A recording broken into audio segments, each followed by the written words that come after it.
Баршаңызға сәлем достар. Бүгін осындай өте дәмді, үлпілдеп тұратын пирожки с картошкой дайындайтын боламыз.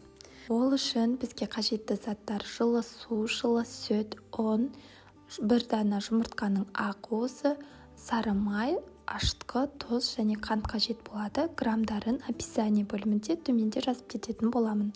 Ең алдымен ыдысымызға жылы сүтімізді, жылы суымызды құямыз. Онан соң ашытқы, тұз және де қантымызды салатын боламыз. Бұл жерде температурасы жылы болуы маңызды, қатты ыстықта болмауы қажет. Және де үстінен жұмыртқамыздың ақ уызын салатын боламыз. Оларды жақсылап араластырамыз және де үстінен електен өткізілген ұнымызды қосамыз. Мен осылай барынша електен өткізіп 2-3 бөлікке бөліп, осылай қамырымды елеп алатын боламын.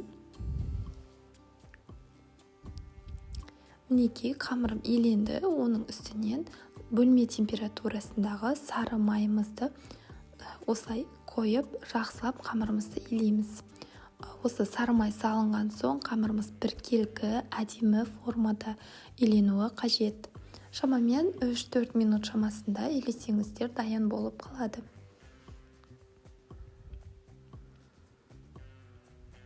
Мінекей қамырым дайын. Енді оның үстінен кішкене сұйық май себелеймін, жеңіл көтерілуі үшін. Және де бетін жабып, 1 сағатқа жылы жерге қоятын боламын. Сол аралықта начинкасын, яғни салмасын дайындаймыз. Менде бұл жерде картоп, оларды орташа көлемде кесіп алатын боламын.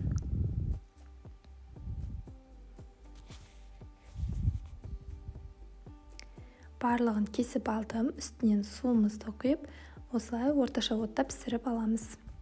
Енді жуаны да жақсылап, ұсақтап, төрт-бұрышты етіп тураймыз. Видеода көрсетілгендей етіп.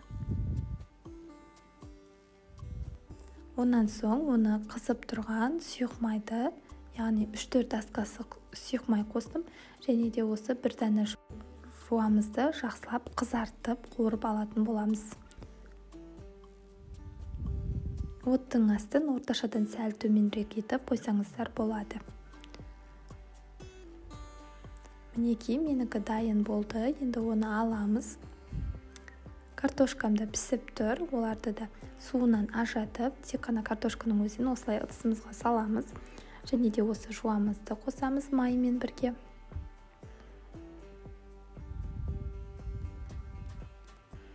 Және де дәміне қарай тұз, өз қалауыңыз бойынша қара бұрыш приправасын қосатын боламыз. Оларды жақсылап осылай пюре етіп езіп алатын боламыз.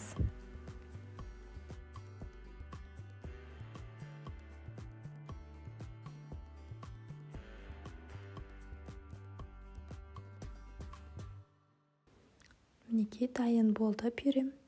Енді қамырым көтеріліп тұр. 1 сағат өтті. Өте күшті болып көтеріліп тұр. Енді оны осылай кішкене сұйық май құямыз, себеміз де әрі қарай үстеліміздің үстінде біркелкі формаға келтіреміз. Бұл қамырды мен бірдей етіп 16 бөлікке бөлдім. Сонда 16 дана пирожки дайын болатын болады. Неге оларды дөңгелектеп бірдей формаға келтіреміз. Және де осылай жаю барысында осылай пакетпен жабып қойсаңыздар болады. Енді қамырымды осылай жайып алатын боламын, видеода көрсетілгендей етіп. Және де оның үстінен салмамызды салатын боламыз. Мен шамамен 1,5 ас қасық көлеміндегі салманы салатын боламын. Оларды жақсылап ауыздарын біріктіріп, осылай түйіп шығатын боламыз. Видеода көрсетілгендей етіп, өте оңай. Және де осылай противенімізге салатын боламыз. Мінекей қамырымызды осылай жайып шығамыз. Тағы да көрсетейін. Және де осылай салмасын саламыз.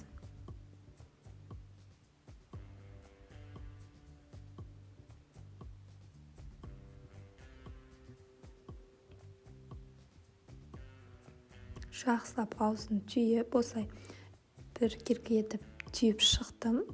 Енді осылай пергамент қағазы төселген противенге салып, Оны тағы да көтерілуі үшін 15-20 минутқа жылы жерге қоямыз. Бетін жабу міндетті, сол кезде жақсы көтерілетін болады. Уақыт өтті, енді бұл жерде менде жұмыртқаның сары уызы және де бір ас қасық сүтті араластырып бетінен жағатын боламын.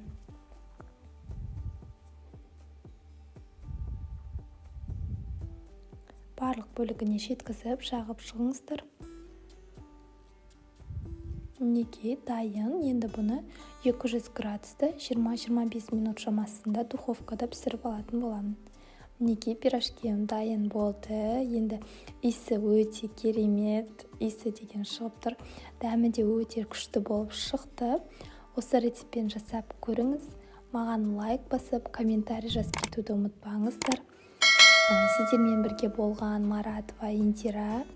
Каналымнан тағы да қандай рецептерді күтесіз, соны да комментарий бөлімінде жазып кетіңіз. Мінекей кескен кезінде де толықтай пісіп, өте дәмді болып шықты. Жасап көріңіздер. Ұстаған оразаларыңыз қабыл болсын, ас болсын.